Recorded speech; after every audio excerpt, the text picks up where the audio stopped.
Continuamos con la entrevista en Talentos de Voz.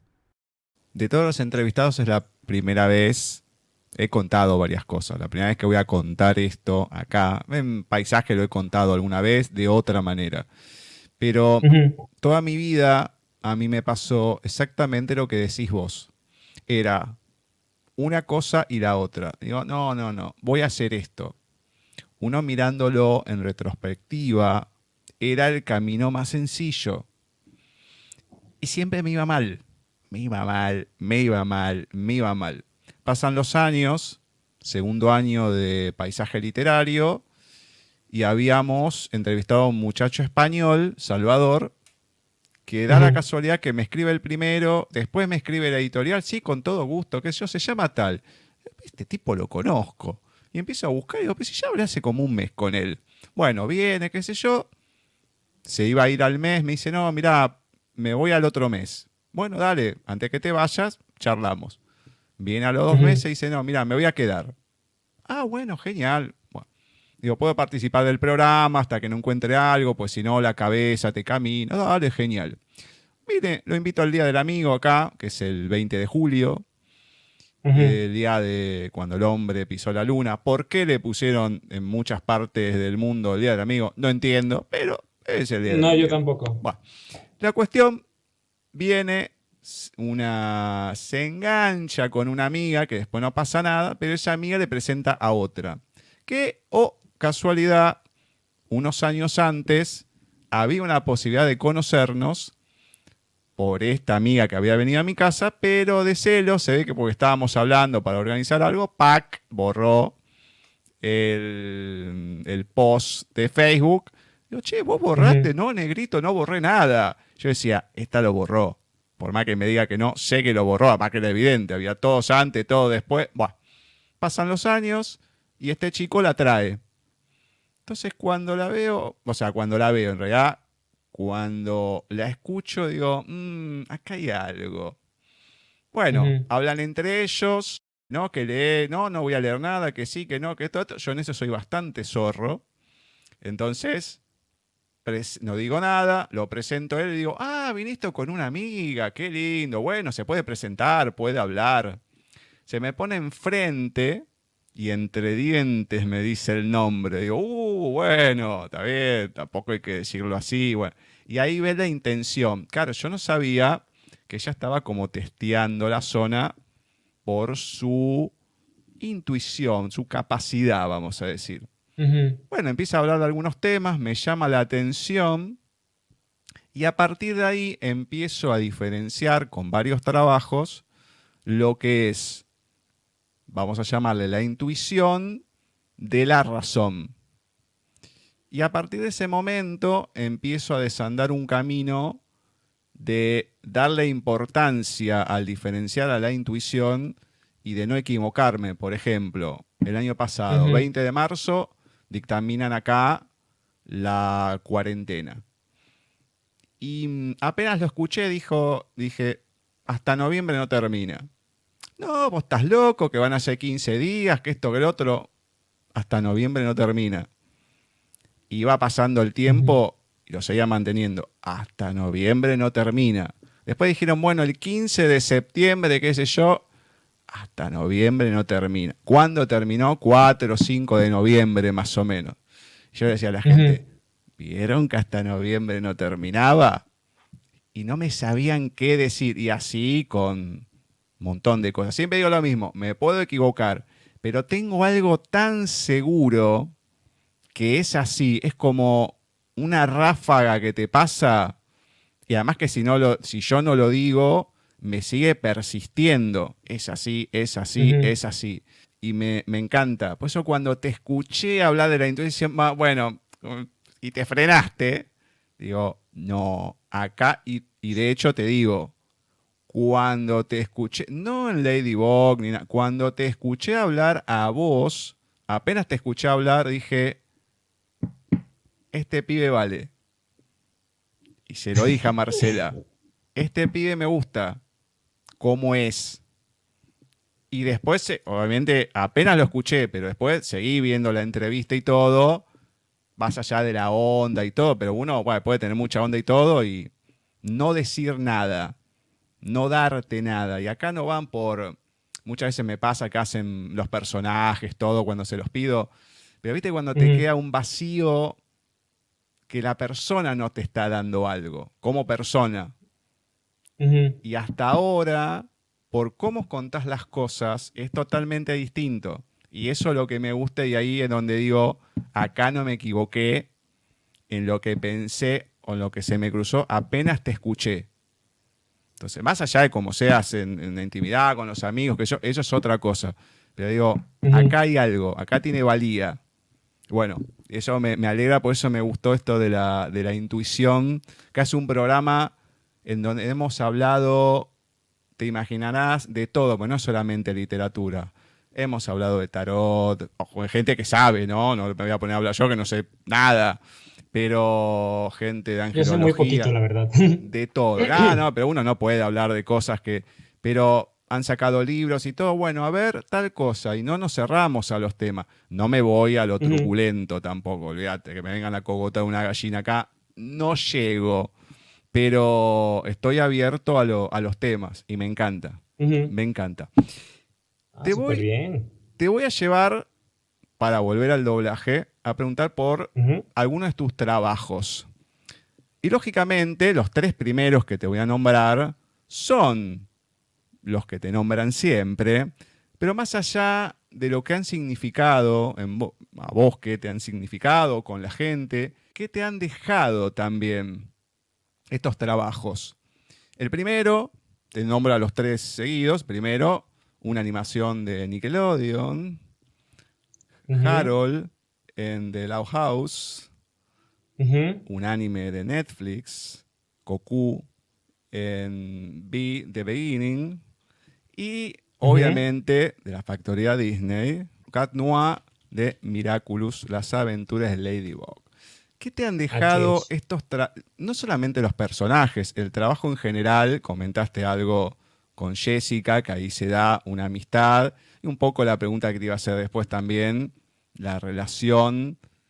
Después te lo pregunto eso, pero ¿qué te ha dejado estos trabajos, estos personajes a nivel general, a nivel personal, a nivel con la gente, a nivel humano?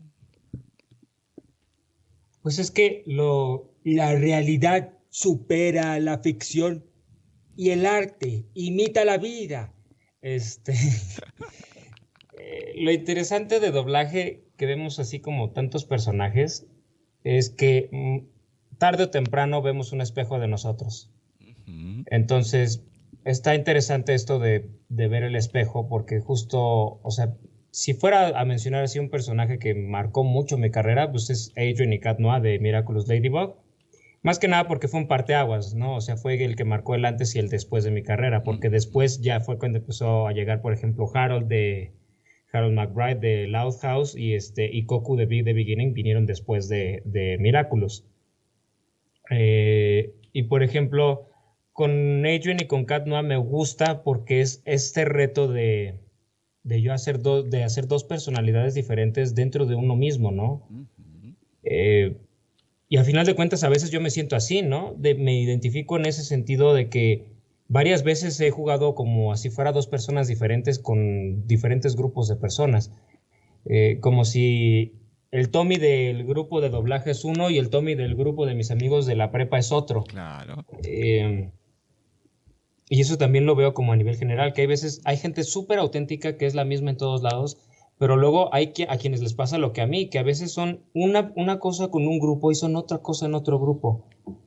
Y eso es un espejo súper fuerte que tengo con Adrien y con Cat Noir. Más allá de eso también, pues este rollo de la nobleza y de que es súper lindo Adrien en ese sentido y que es muy caballeroso, también lo veo conmigo y también lo veo en la desidia que tiene con Marinette, ¿no? Porque en la trama, no sé si la has visto, de que tiene... O sea, están enamorados Adrien y Marinette, pero ellos no lo saben, porque Claro. Adrien está enamorado de Ladybug sin saber que su verdadera Sí. identidad es Marinette, y Marinette está enamorada de Adrien sin saber que él es Cat Noir.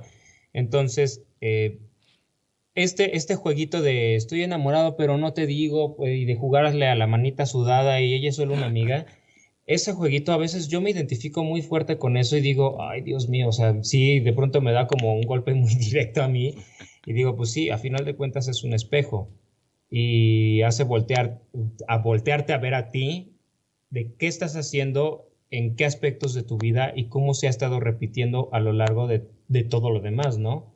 Porque a lo mejor hablamos de jugarle a la manita sudada en una relación que a lo mejor pudiera ser, pero que siempre no se está dando por X o Y. Pero también ese jueguito de manita sudada se te puede dar en otros aspectos de tu vida, ya sea en tu trabajo, ya sea en tu casa, en la hora de cocinar, en hacer tus planes, en estructurar tus proyectos, en el que le juegas a la manita sudada y no se te concreta ninguna de esas cosas o se concretan cosas que no son exactamente lo que querías por no saber lo que quieres o por no definirlo como tal. Eso se me hace muy interesante de parte de Adrian y de Cat Noir. De Koku yo creo que tiene como un alto sentido de justicia, pero es como un sentido de justicia como muy personal, como de, esta es la justicia en la que yo creo, todos ustedes no les interesa lo que yo tenga que hacer, ¿no? Llega a ser como muy solitario a veces. Me llama la atención porque también siento que es como esta parte que se puede mostrar muy lindo y muy integrado con el mundo en general, y tiene una parte muy oscura, y yo siento que en general todos somos así, o sea, todos tenemos una parte muy buena y tenemos una parte muy negativa. Hay personas más peligrosas que otras porque sus lados negativos son mucho más, son mucho más fuertes que otros, pero al final de cuentas todos tenemos eso. O sea, así como yo también tengo mi lado positivo, tengo un lado negativo, y mi lado negativo, la verdad es que es horrible, así como el de cualquiera, pero el lado positivo pues es maravilloso y es en el que dices, ay, te admiro y quisiera estar contigo. Y creo que eso es lo que nos deja. Goku siento que también puede ser un espejo de esta dualidad humana en la que no todos somos 100% buenos y no todos somos 100% malos. Tenemos un equilibrio entre el bien y el mal, lo que se vuelve como algo muy subjetivo como tal. Entonces nunca ha existido esta pelea del bien y el mal. Más bien ha existido una pelea por un balance y por un equilibrio entre estas dos cosas. Y Harold McBride se me hace muy interesante el personaje, porque estamos hablando de que es la primera vez que Nickelodeon, un canal tan mocho, que dice, no, Ren y Stimpy no pueden decir crap en inglés, o que significa como porquería o algo por el estilo, y que es como una manera muy vulgar de decirlo. No podemos permitir referencias sexuales si tienen La vida moderna de Rocco y un montón de otras series que lo hacían. Y aquí permiten por primera vez en una serie animada una relación homosexual. Lo cual se me hace maravilloso, se me hace esplendoroso, porque seguramente hay mucha gente en el mundo que no se identifica con una familia mamá y papá, con una familia donde son dos mamás o dos papás. Y está bien, yo creo que no tendría por qué haber ningún problema. Y también está interesante porque pues vemos como o sea, siento que los dos pueden llegar a ser sobreprotectores, pero en el caso de Harold es consciente de eso y de pronto es como, sí te quiero proteger, pero al mismo tiempo sé que tienes que hacer tu vida, ¿no? Y esto también es un espejo, una vez más, de nosotros y también de mí, de que hay veces en que digo, quiero soltar esto, pero híjole, es que representa para mí muchas cosas, y es que me dio esto, me dio aquello, me dio no sé qué. Y hay veces que hay gente que no tiene ningún problema con el desapego. Si algo no funciona, dicen, pues tíralo, cómprate otro, ¿no? Pero hay gente como yo que dice, no, guárdalo, algún día te va a servir o lo puedes mandar a arreglar, aunque sea compra otro, pero guárdalo, ¿no? Y hay veces que guardamos muchas cosas, y eso igual cuando lo traspolas a tu vida diaria, ¿cuántas cosas no te has guardado y has esperado a que salgan algún día por si acaso? Y ese por si acaso no existe. Que guardas sentimientos, guardas emociones, guardas secretos, así como los acumuladores que de pronto se quedan sin espacio en sus casas para almacenar cosas. Nosotros también podemos agotar nuestro cuerpo en almacenar emociones y almacenar sentimientos y almacenar palabras y cosas que nunca dijimos, y pues por eso hay tantos casos de cáncer, El cáncer básicamente es eso, es guardarte por tanto tiempo cosas que no dijiste, problemas que no resolviste, ya sean problemas contigo mismo de autoestima o problemas con alguien más. Es un tema muy complejo en ese sentido, pero en general doblaje es o sea, cada personaje es un espejo de nosotros.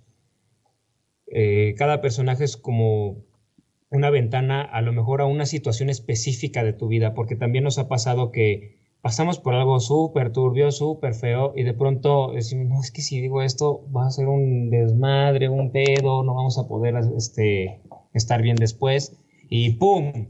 El personaje viene y te dice con las palabras exactas lo que tendrías que estar diciendo y con la emoción que traes, y dices, oh, Dios mío, pues ni modo, lo tengo que decir, ¿no?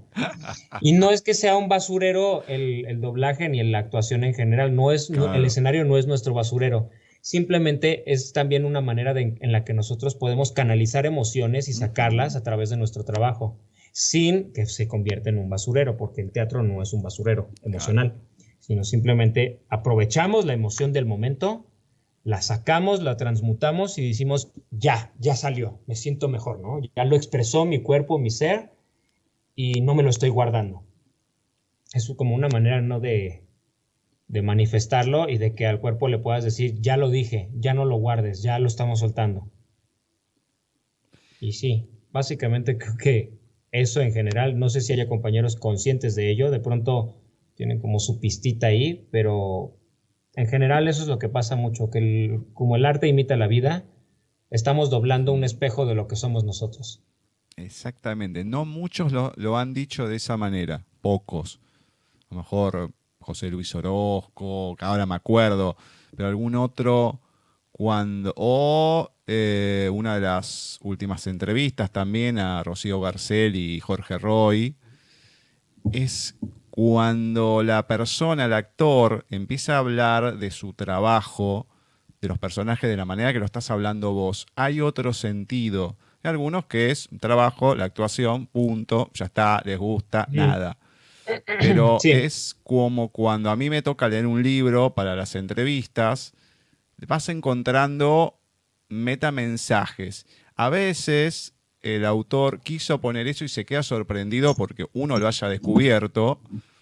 Dice, captaste exactamente lo que quise decir y capaz que era una frase que te resume todo el libro.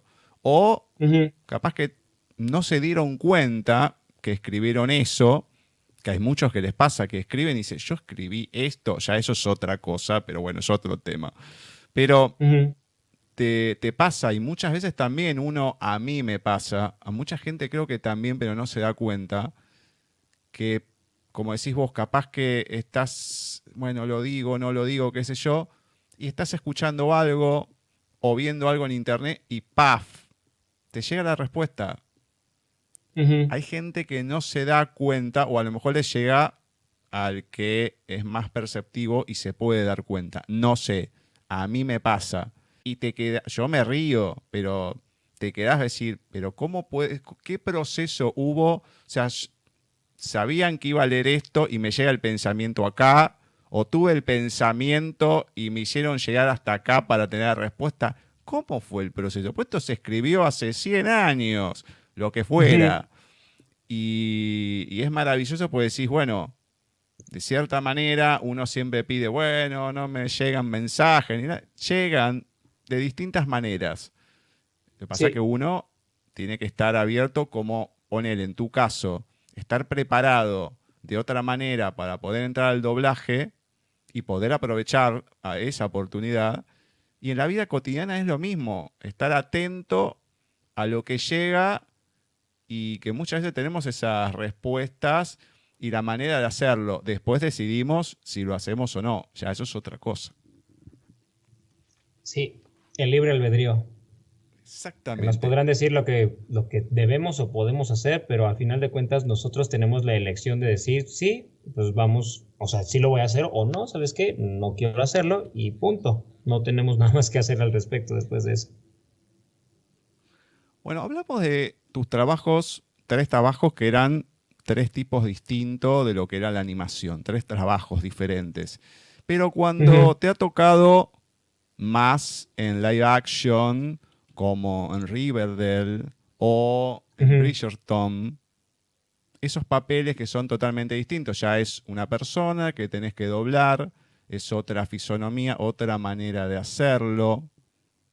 ¿Cómo lo haces, pero en el sentido de cómo te acomodás a ese tipo de trabajo, teniendo en cuenta que uno sabe que sos actor, tenés la práctica, ya a esta altura, después de varios años, podés acomodarte un poco mejor, a lo mejor antes te podía costar un poco más, pero cuando tocan este tipo de trabajos que a lo mejor no son protagónicos, tienen alguna preponderancia, pero ¿cómo influyen? ¿Cómo los tomás? ¿Cómo los adoptás? Pues básicamente es casi el mismo trabajo, y digo casi porque hay como una diferencia cuando son de live action, porque como la caricatura es una farsa en general, es como muy exagerado. Cuando son live action, incluso si es comedia, es muy difícil que podamos como caracterizar mucho, porque se nota. Y ahí pasa al revés que con la animación. Si nosotros estamos muy exagerados o muy caracterizados, se va a escuchar fársico cuando no lo es. Entonces la forma de abordarlo es como de una manera mucho más natural, mucho más discreta, mucho más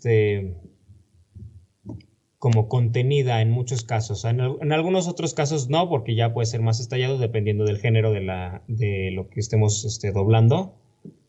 Pero, por ejemplo, en Riverdale, o sea, yo no puedo hacer caracterización ni de Cat Noir ni de nada, porque para empezar esto es como un thriller. De pronto hay misterio, de pronto hay cosas serias. Son escasísimos los momentos de comedia, y aún así los momentos de comedia son serios. O sea, llegan a ser como tan en serio que hasta te da risa. Entonces, por ejemplo, o sea, mi tono de voz natural le puede ir a ese personaje. En dado caso de que sea un personaje más grande o más joven, ahí sí nos piden, no, pues dámelo más grave o más agudito, o dámelo más joven o dámelo más grande. Pero no puedo llegar a este extremo de caracterizarlo así. Empezar a hacer la voz de Benito Bodoque para que suene así más jovencilla. Porque no, va a resaltar muchísimo y se va a sentir falso. O sea, ni siquiera te va a adentrar a la trama, ni siquiera te vas a meter en la película. En ese caso, en las de live action, se tiene que manejar como con muchísima más minuciosidad del trabajo, porque no la podemos exagerar, no podemos salirnos demasiado de todo esto. O sea, sí es ver también la complexión del actor, la edad del personaje, cómo se mueve, cómo habla, dónde están sus pausas. Eso sigue igual como en cualquier otro trabajo. Nada más que lo difícil, por ejemplo, en estos trabajos es que en animación llevan un ritmo muchísimo más establecido. Cuando son películas live action, a veces ese ritmo no está tan definido, y a veces ese ritmo es muy diferente porque va en conjunto con el resto de toda la obra en sí. Entonces yo creo que la manera de abordarlo es más contenido, la verdad. Si es comedia, incluso aún siendo comedia, no se puede estallar demasiado, porque también luego suena falso, ¿no? Dependiendo de qué es lo que nos da el original.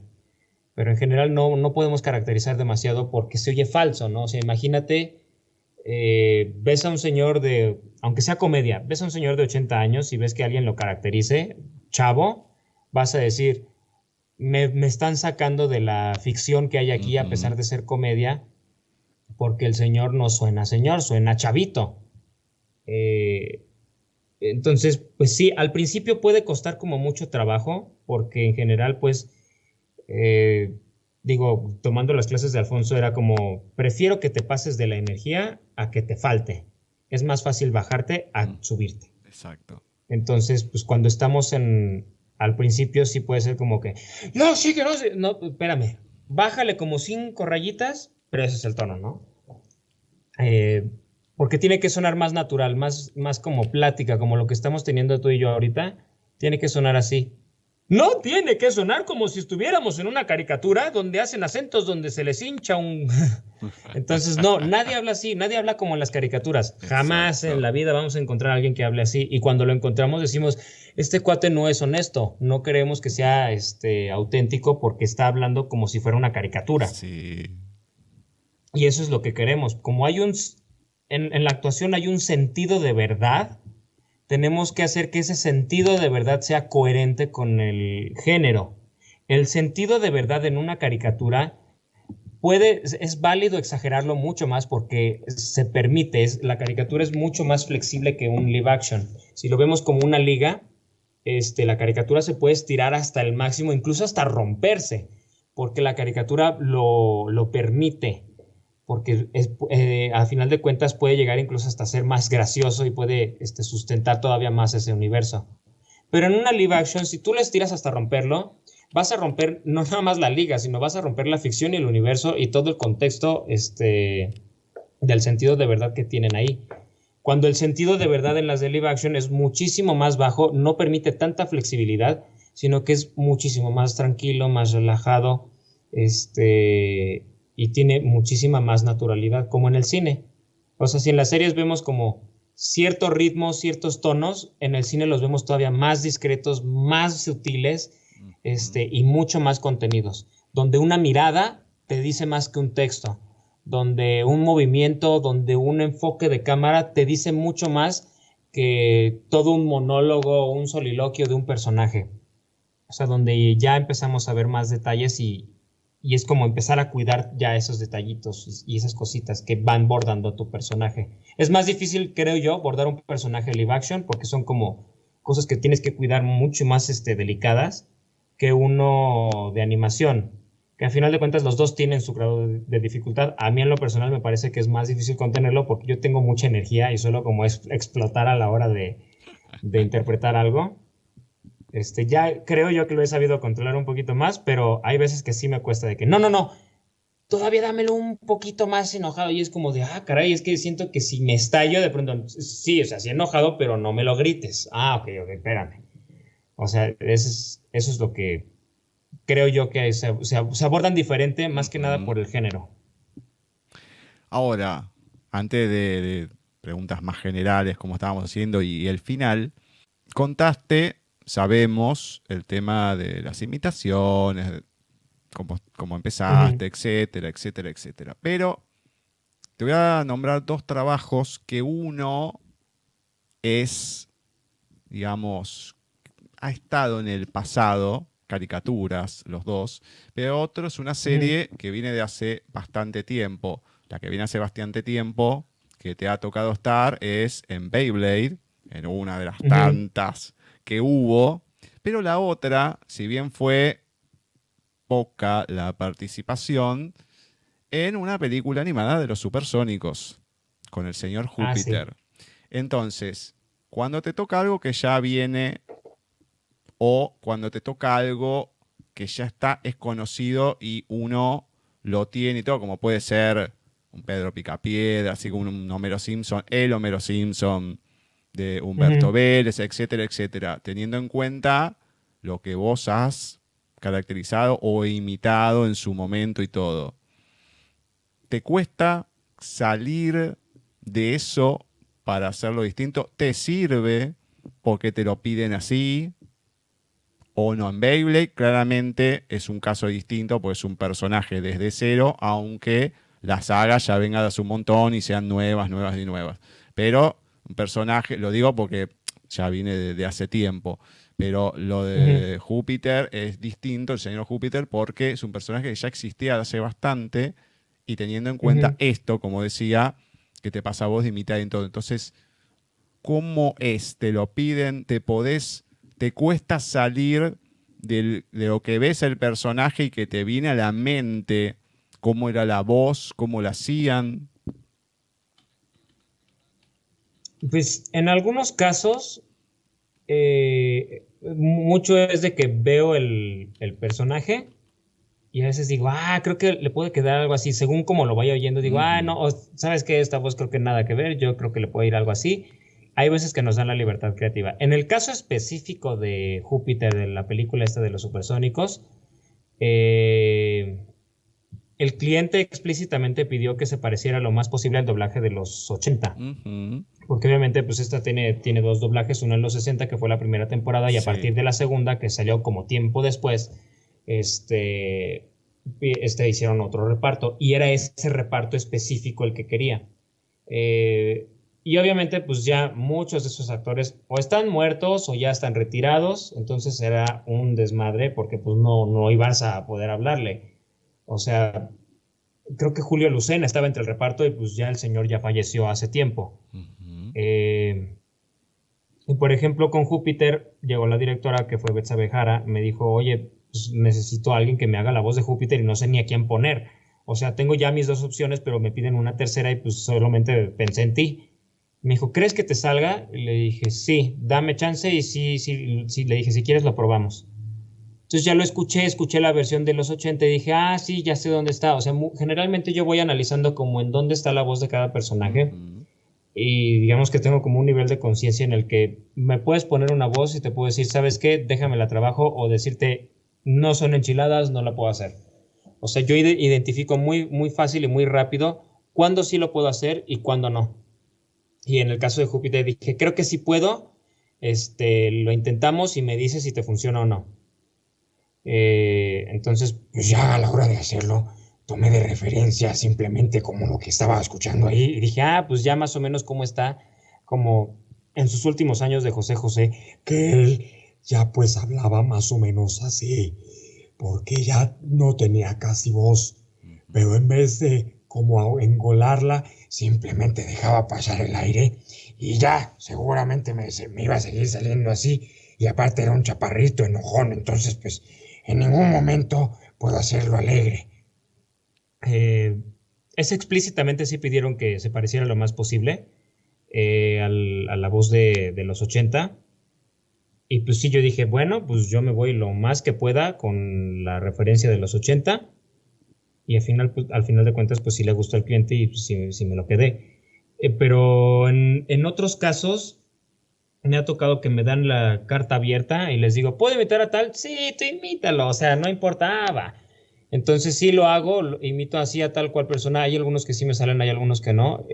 Los directores, algunos ya me conocen así al 100% y dicen, no, pues ya haz lo que quieras, ¿no? O sea, no tengo bronca.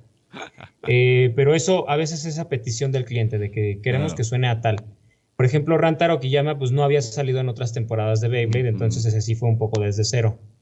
Y a veces siento que se parece un poco a Cat Noir, pero como la energía de los dos es distinta, porque uno es visceral y berrinchudo, y el otro es enérgico y es de sí se puede, vamos a salvar a París y demás.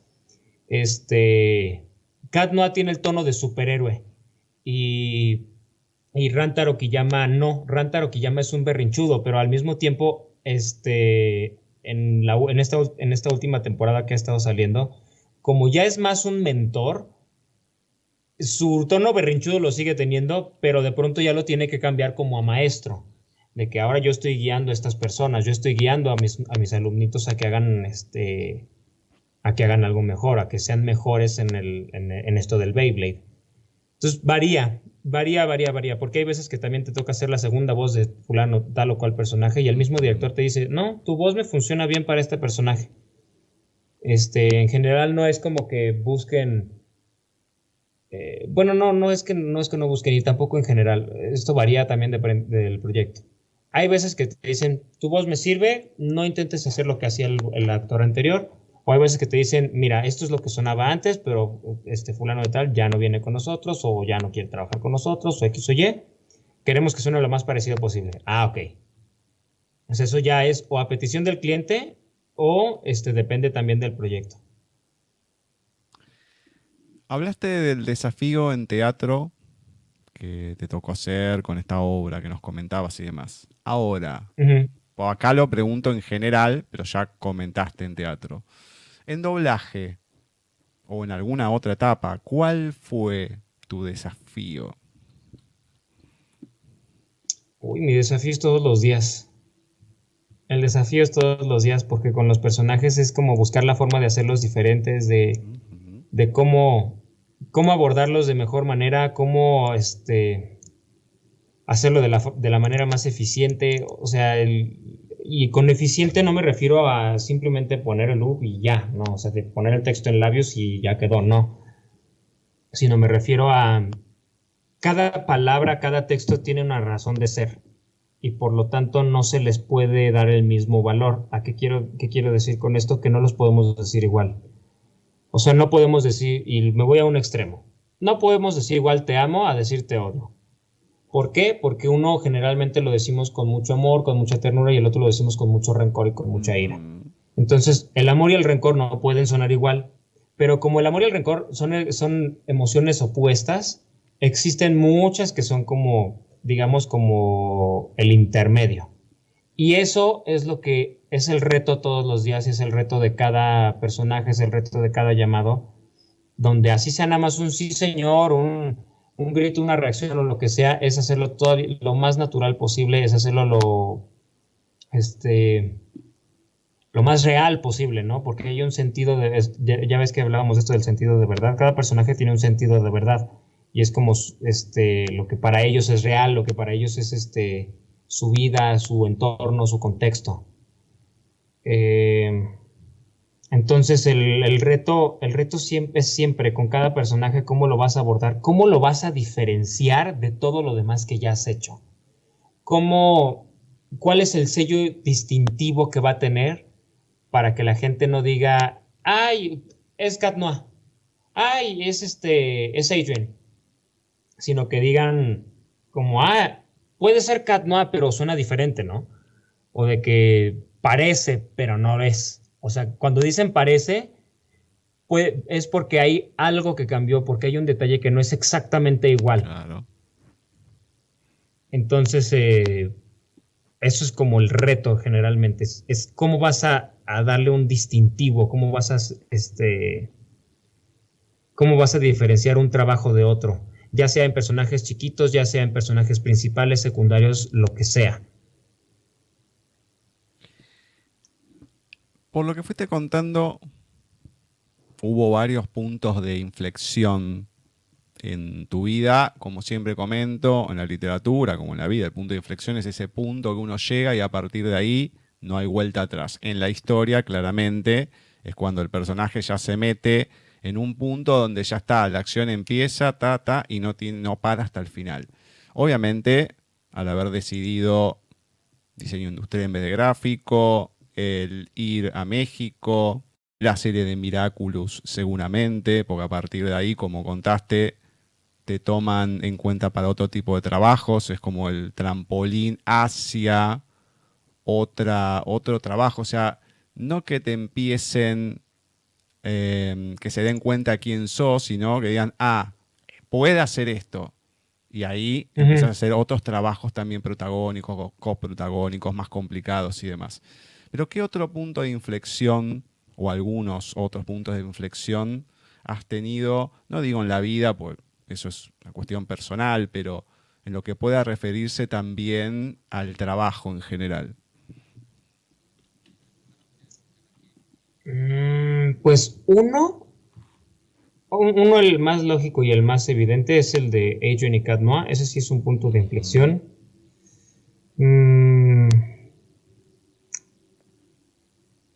Es que muchos de los otros puntos de inflexión vienen más a nivel personal, la verdad. Claro. O sea, el hecho de yo mudarme de ciudad es dejar mi casa, mi familia, mis amigos para seguir lo que yo quería hacer. Entonces implica una independización. Porque pues vengo de una mamá muy sobreprotectora, o sea, la amo mucho, la quiero muchísimo, pero pues ella me hacía todo, ¿no? O sea, ella me hacía mi cuarto, me lavaba mi ropa, me hacía de comer, me llevaba para todos lados, pero ya cuando llego aquí yo ya era consciente, yo decía, ya me urge una independencia porque yo quiero hacer mis cosas, tener mi espacio. Si yo tengo que lavar mi ropa y hacer tal o cual cosa, pues la voy a hacer, ¿no? O sea, yo en ningún momento dije, no la quiero hacer, o sea, me gusta estar en mi huevo y en mi zona de confort. O sea, yo ya era consciente de que todas esas cosas las iba a hacer en el momento en el que me mudara. Además que encontrarte solo también, perdón que te interrumpí, pero también encontrarte solo, sí. vivir solo, encontrarte solo, estar con vos mismo, que hace tiempo, una de las primeras, con Hannibal Brown, decía, O sea, yo estoy bien porque me llevo bien conmigo mismo.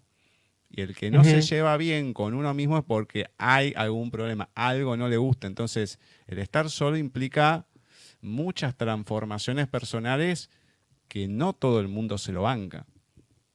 Sí, sí, sí, sí. Yo era muy consciente de de toda esa transformación que implicaba el mudarme y la verdad es que, o sea, creo que de puntos de inflexión, ese ha sido el más fuerte junto con pues el más fuerte es ese, porque el de Cat no es ese a nivel profesional y Claro. ese simplemente fue un parteaguas y también para abrirme puertas, para otras cosas, ¿no? Ya de ahí en fuera, pues ya no siento que haya habido así como un parteaguas, o como un punto de inflexión así de fuerte como ese, porque ya implicaría a lo mejor otra vez mudarme o encontrar otro trabajo. Podría hablar del de la pandemia realmente, Ujú. porque esto sí también fue un cambio radical. eh, o sea, fue un poco el back to basics, el regresar a lo básico, porque en primer lugar, pues el trabajo ya no es presencial la mayor parte, como un 90-95% del trabajo ya es por vía remota. Entonces eso también implica como un cambio en el que vas a tener que acondicionar como tu espacio, en el que organizas tus tiempos diferente. Y también la pandemia lo que me ha permitido, y espero que yo que a mucha gente también, es como hacer una introspección así profunda en lo Ujú. que hago, lo que no hago, en dónde me he equivocado, en dónde estoy bien. Eh, Porque básicamente la pandemia, al encerrarnos en nuestras casas, lo que nos ha permitido también es o analizar dónde la hemos cagado, ahí perdón por la expresión, pero y qué sí funciona, ¿no? ¿Qué, no qué funciona y qué no funciona? Porque obviamente lo que funciona, pues estamos súper bien, todo fluye maravilloso, pero lo que no funciona es lo que todo el tiempo nos atora, lo que todo el tiempo nos crea problemas, discusiones y demás.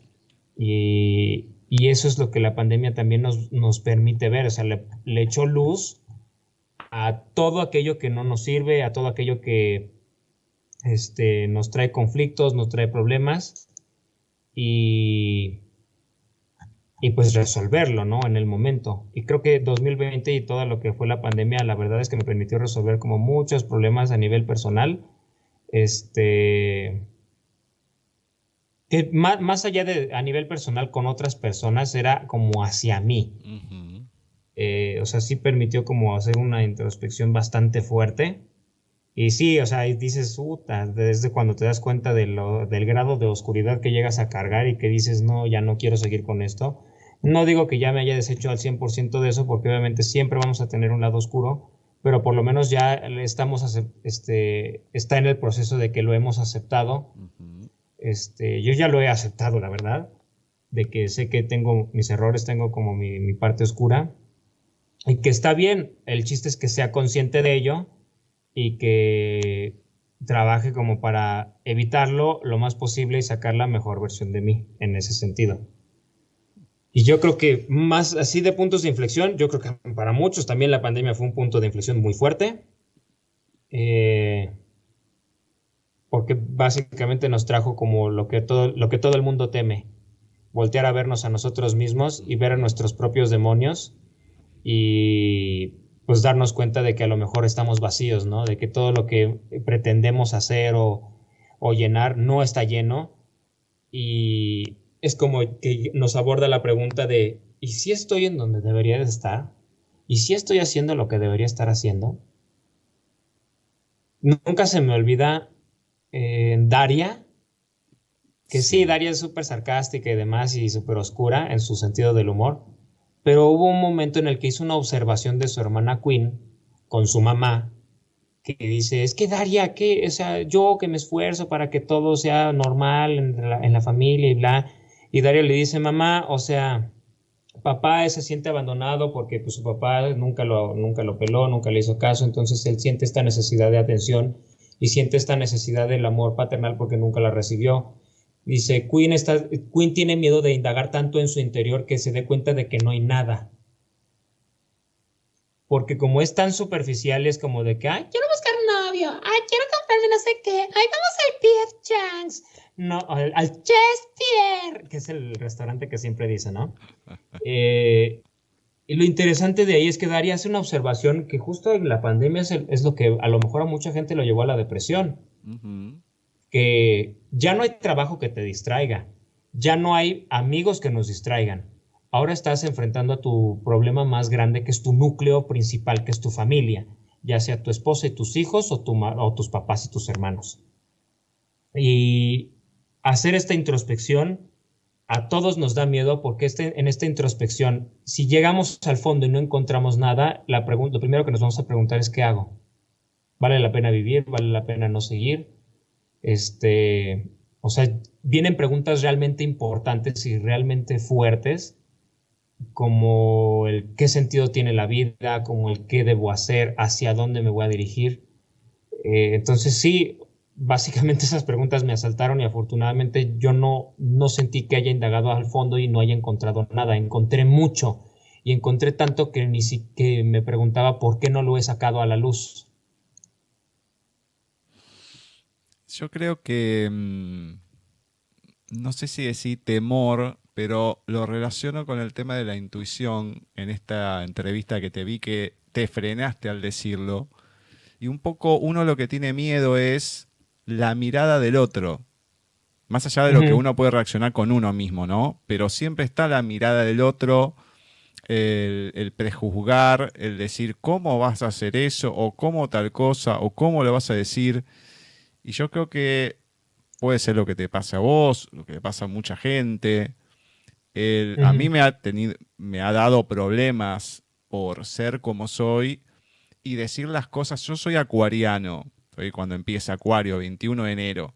Entonces, es como el acuariano ve las cosas, es así, así, asá.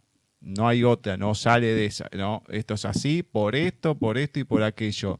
Y tiene también el tema de los sentimientos a flor de piel, pero no el sentimiento del amor, del odio, un poco de la balanza de lo que está bien, lo que no, para lo que uno está bien o lo que no, porque todos tenemos percepciones distintas de eso, y el decirlo. Yo dentro del grupo de amigos, el que más conflictos ha tenido fui yo, porque ha pasado situaciones complicadas o menos, que el único que salta soy yo. ¿Cómo ujú. puede ser tal cosa? ¿Cómo vas a decir? Me pasó en una reunión de un amigo cuando existían las reuniones y se podían ir a los cumpleaños bien, allá un poco más en el siglo pasado. Se me Ujú, sentó al lado y dice, no, yo había tenido un permiso de discapacidad que yo con mi intuición no lo tiene, no es que haya mentido, para mí tiene otra cosa, pero bueno, es otro tema. Y dice, jaja, yo con el permiso fui para acá, hago el viaje este, hago el viaje aquello. Y yo cada vez iba como una pava que iba hirviendo, hirviendo.